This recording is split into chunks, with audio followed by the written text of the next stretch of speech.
అందరికీ నమస్కారం అండి. ఇదివరకు నేను చేసిన వీడియోస్లో చాలా మంది నన్ను కామెంట్ బాక్స్లో అడిగారు, అదేంటంటే హెవీ మోటార్ డ్రైవింగ్ లైసెన్స్ ఎలా పొందాలని. హెవీ మోటార్ డ్రైవింగ్ లైసెన్స్ కావాలి అనుకుంటే ఫస్ట్ మీకు ఈ లైట్ మోటార్ వెహికల్ లైసెన్స్ తీసుకుని 1 ఇయర్ కంప్లీట్ అయి ఉండాలి. అలా 1 ఇయర్ కంప్లీట్ అయిన వాళ్ళు మీరు ఎల్ఎల్ఆర్కి అప్లై చేసుకోవాలి. దీనికి ఎటువంటి ఎగ్జామ్ ఉండదు. ఎల్ఎల్ఆర్ డైరెక్ట్గా మీకు ఎల్ఎల్ఆర్ కాపీ వస్తుంది.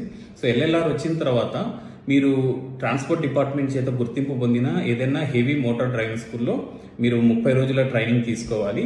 ఇది కంపల్సరీ. ఈ 30 రోజుల ట్రైనింగ్ సక్సెస్ఫుల్గా తీసుకున్న తర్వాత వాళ్ళు మీకు ఒక సర్టిఫికేట్ ఇష్యూ చేస్తారు.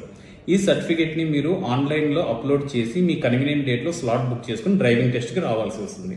మీ డ్రైవింగ్ టెస్ట్కి వచ్చిన తర్వాత మీ driving skills and road knowledge దీన్ని బట్టి మేము మీకు డ్రైవింగ్ లైసెన్స్ ఇష్యూ చేస్తాము. సో వీటికి కూడా హెవీ మోటార్ వెహికల్ లైసెన్స్ కూడా ఎటువంటి విద్యార్హత అవసరం లేదండి. Thank you.